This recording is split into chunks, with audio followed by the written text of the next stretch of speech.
People will think you're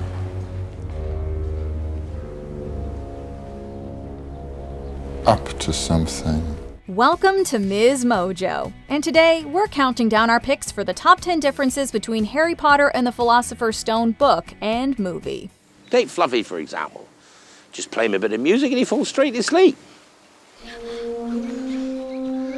I shouldn't have told you that. For this list, we'll be looking at the biggest changes between the first Harry Potter book and its screen adaptation. We'll be excluding details like Harry's eye color, because the filmmakers did try to change Daniel Radcliffe's eyes from blue to green. He just had a poor reaction to the contacts. Let us know what changes you love or loathe in the comments.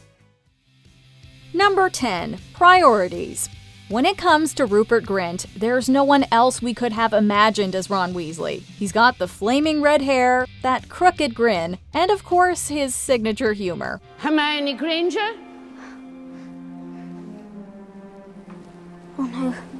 Okay, relax. Mental, that one, I'm telling you. In many ways, Ron's character suffers in the book-to-movie adaptation, but in the comedy department, he more than shines. Stop moving, both of you. This is Devil's Snare. You have to relax. If you don't, it'll only kill you faster. Kill us faster? Oh, now I can relax. Nowhere is that more apparent in the first film than during this perfect exchange with Hermione. After the trio meets Fluffy for the first time, Hermione berates the boys for almost getting her killed, or worse. If you two don't mind, I'm going to bed before either of you come up with another clever idea to get us killed. Or worse, expelled. While Hermione's line is in the book, Ron's retort about priorities is new. She needs to sort out her priorities. It perfectly encapsulates the character's charm, though. Number 9. Seeker or Chaser. You're a bit more along than I would have expected, particularly round the middle. I'm not Harry. I am. Well, of course you are. Everyone in Harry Potter's orbit is always telling him how much he looks like his father. Except for the eyes, of course. As the series goes on, he proves to share some other traits with James as well, including his talent at Quidditch. Looks like he's going to be sick. He's got the snitch! Harry Potter receives 150 points for catching the snitch! Gryffindor win! After Harry lands the Seeker spot, in the film he learns that his father was also Seeker for the Gryffindor team. But that plays a little bit different in the book. Whoa. Harry, you never told me your father was a seeker too. I didn't know. In the book verse, James was a chaser, not a seeker. We're not sure why the filmmakers made this decision, maybe to make the similarities between Harry and his father more pronounced. Careful now, it's coming back.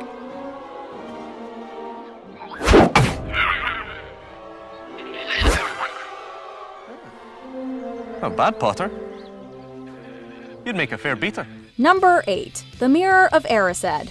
One of the first film's most emotional sequences comes when Harry finds the Mirror of Erised, a magical artifact that shows the beholder their deepest desires. It shows us nothing more or less than the deepest and most desperate desires of our hearts. In the movie, his parents smile at him and his mother puts her hand on his shoulder. It's a touching moment, but one that plays out slightly differently in the books. In the written version of the scene, Harry sees not only his mother and father, but his entire extended family behind him. Now you, Harry, who have never known your family, you see them standing beside you.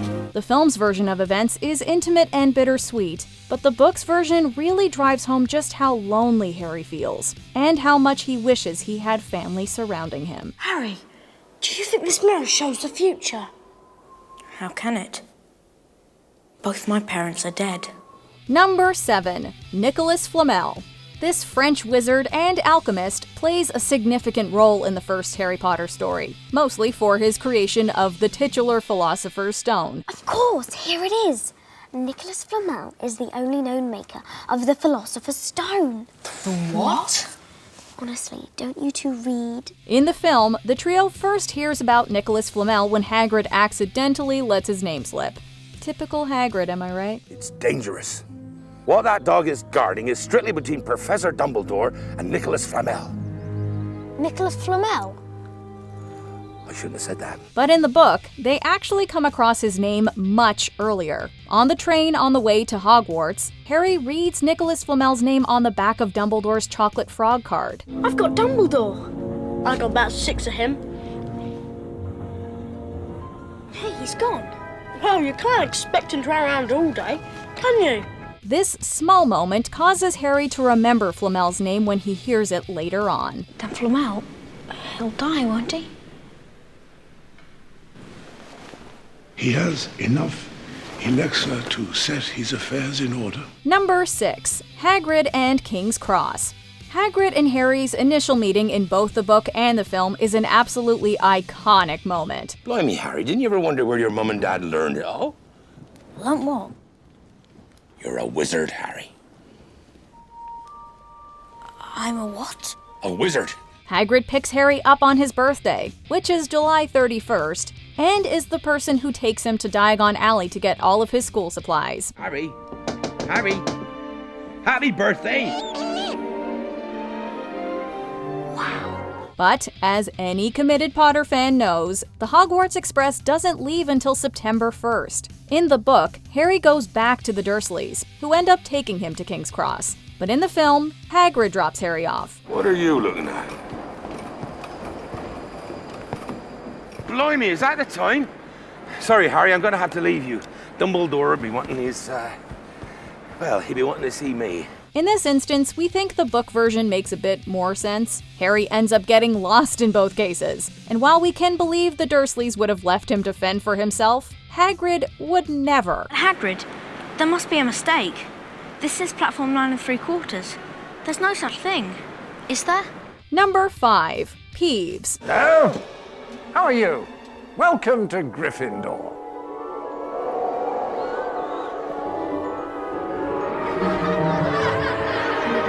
Book fans will remember, with equal parts fondness and disdain, Peeves, the pranking poltergeist who roams the halls at Hogwarts alongside the ghosts. Hello, Sir Nicholas. Have a nice summer.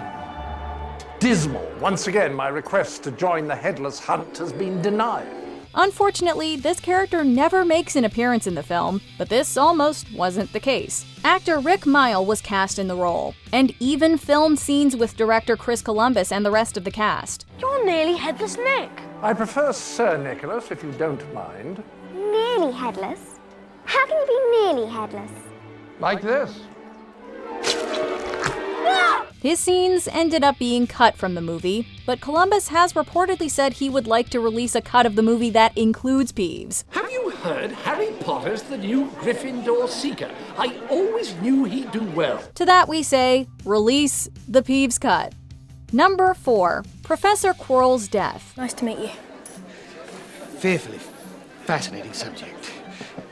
Not that you need it, eh, Potter? Throughout all of the Harry Potter books, Harry has to reckon with death and loss at a far younger age than most, and is forced to grow up really fast. Snape tried to kill me. No, dear boy. I tried to kill you. And trust me, if Snape's cloak hadn't caught fire and broken my eye contact, I would have succeeded. But we still think this movie change forced him to do something a bit too adult. When Quirrell and Harry face off for the final time in the book, Quirrell realizes he can't touch Harry, suffering burns when he tries.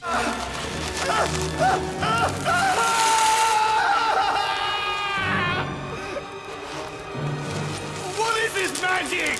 After Quirrell's burns become too much, Voldemort leaves his body and essentially kills him. In the movie, things play out a bit differently. Harry realizes the effect his touch has on Quirrell and then grabs Quirrell's face and actively tries to hurt him. Get the stone!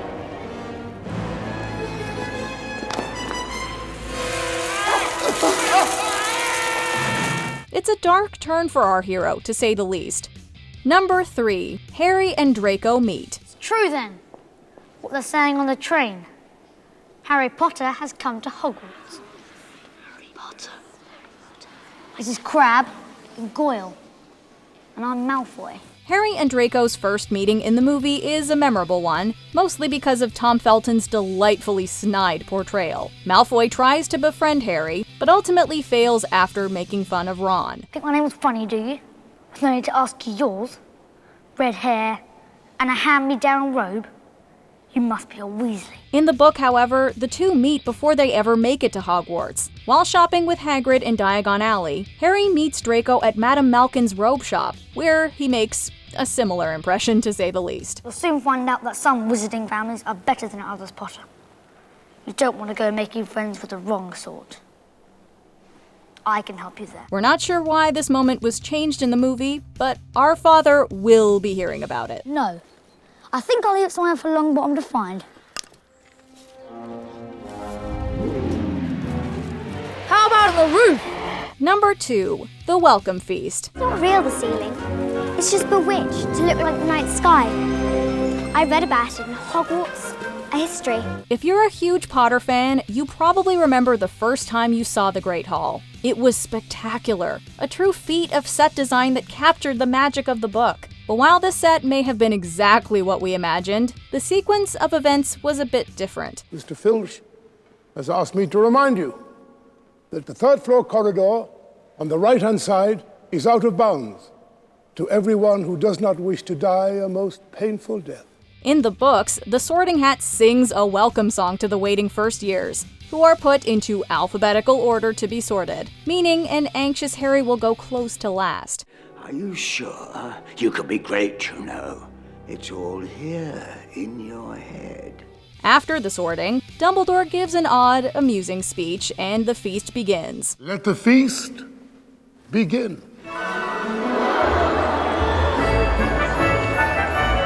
The movie cuts out almost all of this. No song, no speech, and no alphabetical order. Before we unveil our top pick, here are a few honorable mentions. Different snakes. A boa constrictor in the book, a Burmese python in the film. You're from Burma, aren't you? Was it nice there? Do you miss your family?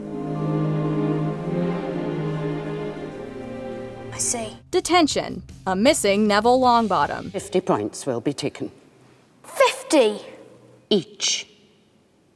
And to ensure it doesn't happen again, all 4 of you will receive detention. Norberta. The saga of the dragon was cut short on screen. Norbert. Yeah, well, he's got to have a name, doesn't he? Don't you, Norbert? Hey. Hagrid's expulsion. In the films, we had to wait until Chamber. Arania Exile. Aragog! Aragog! I can't let you go. They'll have your wand for this, Hagrid. You'll be expelled. 2 non-blondes, Petunia and Dudley, blonde no more. We're going away! Far away! Where they can't find us! Dudley's gone mad, hasn't he? Before we continue, be sure to subscribe to our channel and ring the bell to get notified about our latest videos. You have the option to be notified for occasional videos or all of them. If you're on your phone, make sure you go into your settings and switch on notifications. Number 1. The Potions Task. Much like the Welcome Feast, the trio's adventure to find the Philosopher's Stone in the book plays out a bit differently in the films. Yuck! Ugh.